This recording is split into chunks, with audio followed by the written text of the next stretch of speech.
what we've been doing. So when these arguments are brought about, and the mwamba PF, you know, in wanting to be relevant, you are actually decampaigning yourselves. If I were actually the campaign manager, I would advise that member fire your political advisor. Now, Minister, what does this mean for the Zambian people, this partnership? Especially also on areas of income inflow, because earlier you mentioned that previously they had everything belonged, they could decide what to do with what they mine today. Indeed. Yeah. What does it mean for the people of Zambia? In parallel, please also allow me, because there are also so many lies. Yes. So when I drift into these opposition leaders, it's because they have been lying. To correct the narrative. For example, that President Taka India has sold the mine to himself. I saw that. Yes. They are also lying that Mopani has only been sold for $130 million. We haven't sold Mopani. We haven't. We are joint venture partners. We are 49% in there. How do you sell something, then you are still in it? Then you haven't sold, isn't it? I sell you this car, but the chair is mine, and the part of half of the engine is mine. Then you haven't sold it. So we haven't sold Mopani. We have JV'd with our colleagues from Abu Dhabi, and they are saying this company doesn't, we don't even know where it is coming from. I said, what? What you saw coming there are actually leaders in the Abu Dhabi structure. That company is sitting, the parent company is sitting on an asset portfolio of over $200 billion. They are big, they are massive. So you know that at some point when we were doing these, gradings, they came first, second, then we looked at various issues. How does now President Taka Inde comes in and that he has sold to himself? Where is the relationship? And they are also bringing in the DRC president. How bad can somebody think that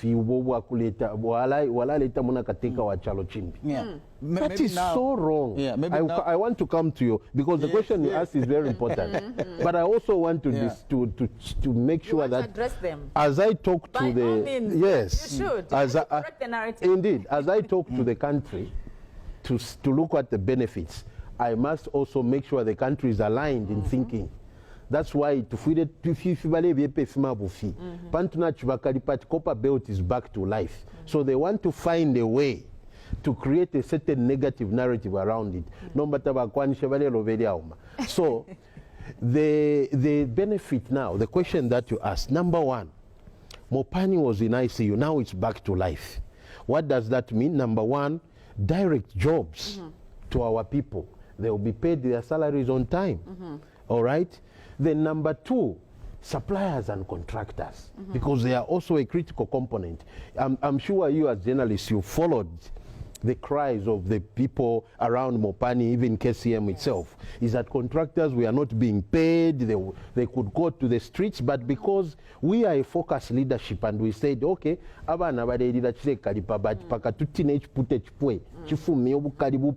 then they'll stop crying.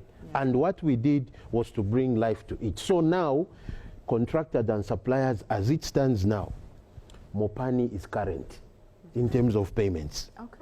So about 30 days to pay, but they are basically current in terms of pay. Meanwhile, there is now liquidity in the local economy because all suppliers and contractors have been paid. Okay. Yes. So then the other thing that was very critical in our discussions was beneficiation, value addition. Okay. We want now to go downstream. That's very important, because we seem not to leverage much on our copper because we're exporting raw materials, and off-takers, those days are over. Would create more jobs. I can tell you that now those days are over. We'll be happy to see because the discussion on we are even advanced in terms of forming a special purpose vehicle that will do, number one, beneficiation, number two, even mineral trading. Okay. We are going to do that as Zambia, because we realize that, if you look at the producers of copper and the dealers or the traders, who is richer? It's the traders. It's the traders. So we also want to go there. Why is there more value there? So we as a country also want to go there. Not that we would disturb other mines. We will also do it in our way. We have shares. If I have 49%, I can tell you, for example, for the 49, give me 9% in terms of the metal itself. I can negotiate like that. I'm giving that as an example. Yes, so we are going that route. Now, what that means is that there will be more jobs again created, because now support industries for beneficiation, for trading will now be all over. And that will rejuvenate not only the economy on the copper belt. And when you look at mining today and look at the economy of Zambia, you can see that the depression on the copper belt has reflected the whole country. Yes. Because that's where we depend. So the rejuvenation of the copper belt, that's why the opposition are panicking, because they know that now the economy will be kickstarted. Yeah.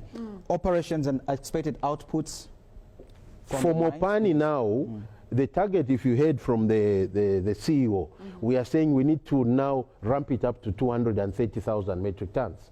That is adding up to the 3 million tons. That is our target. And that's why we are saying we will reach that target, because we are ramping up different mines. Even KCMs, very soon I'll be back on this program. You'll be asking me about how we are progressing on KCM. I was actually about to ask that question. Just so briefly. let me finish the Mopani one, Okay. because this narrative must be clear. So that is the benefit. It means that the common person on the street will now see the ripple effect of, miners being paid on time, and I'm sure even conditions of service will be looked at.